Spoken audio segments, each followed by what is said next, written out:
Okay, one more important concept now. Everyone has a PC, everyone's heard of like, okay, ये processor है, ये graphics card है. What are the actual differences between a CPU and a GPU? So your central processing unit and your graphics processing unit. What are the differences? When you say that I have this latest NVIDIA graphics card or whatever, or this game requires a minimum of 7900 GT, whatever it is. CPUs and GPUs perform very, very different functions. A CPU, now in terms of the code, so all those people who program right now, who write code, all your programs right now in C, C++, C Sharp, whatever languages you use, are executed on the CPU. When you build, when you compile your program, you get that exe, when you double click, it is going to execute on the CPU. To execute things on the GPU or to access the GPU, you have to use libraries called something like DirectX, OpenGL. I'm sure you've heard of these things. DirectX compatible sound card, OpenGL 3.0 or whatever. So these are actually APIs or libraries which allow you to access the graphics card. Graphics card, why do you need? Because it is an optimized processor for showing graphics on the screen. Simple function.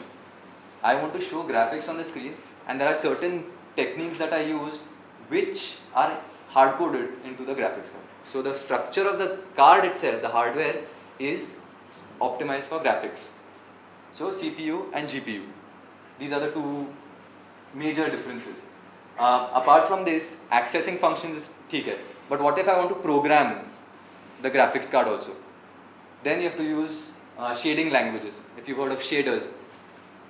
Shaders are programmed using HLSL or GLSL, the high-level shading language from Microsoft, or any other shading languages where you actually write programs which will execute on the GPU. So you cannot use your normal C, C Sharp to program GPUs. You need to use shading languages. Games are a combination of CPU plus GPU. When you launch a game, it has to show you stuff graphically, as well as there's a lot of other tasks happening in the back. What actually happens when you when you program the game is that you make sure that a lot of your tasks go onto the CPU, a lot of them go onto the GPU. How to balance this depends on you as a programmer. So what is important is trying to understand that you're using both of these and use, for that particular situation, figure out what is the best way to implement this. Let's look at the basic funda of your visuals. Your screen is a 2D array of pixels. There's a pixel on your screen throughout. So your HD, high definition, 1920 by 1080, 1920 pixels by 1080 pixels. So this gives you some way of displaying information to you. What you have to understand is that everything that we are doing in graphics is simply changing or setting the color of each pixel. Very, very basic. और कुछ नहीं होता. You have whatever 3D modeling, this, that, everything, AI. End of the day, what you're doing is changing the color of a pixel.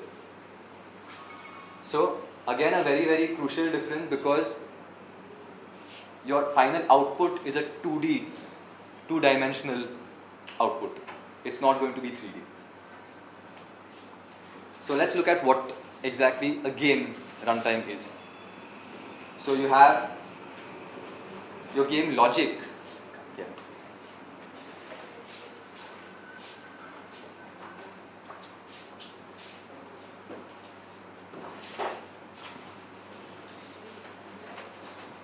So you have your game runtime, which actually consists of two broad phases again.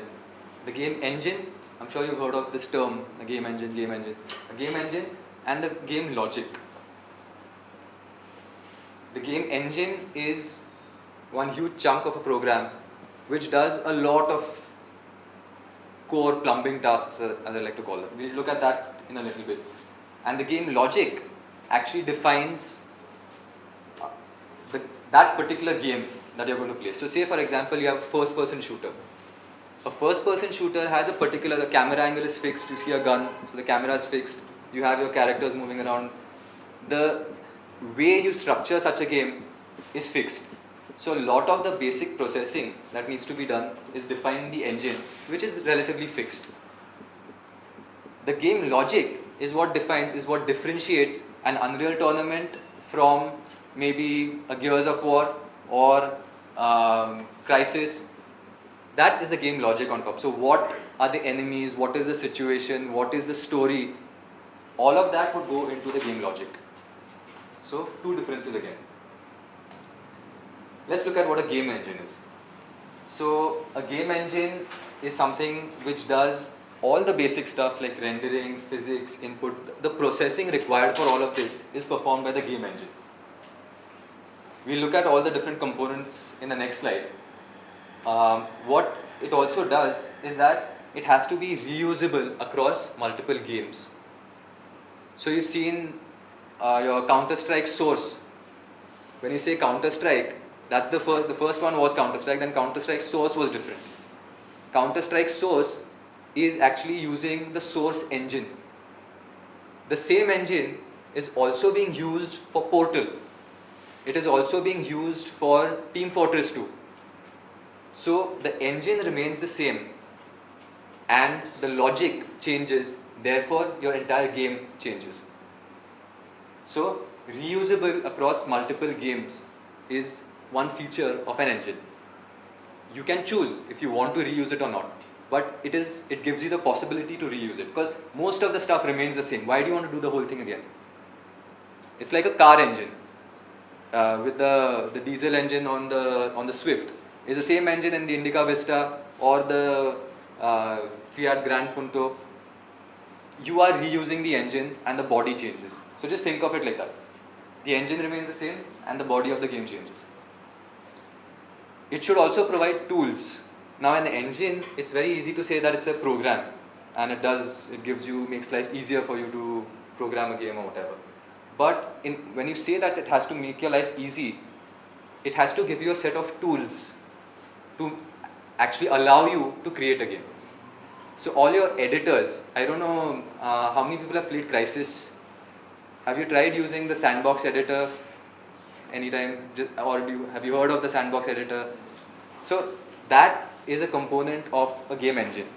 That is a tool provided by the game engine. What it is doing is that it is exposing certain aspects or certain programmability of the game engine to you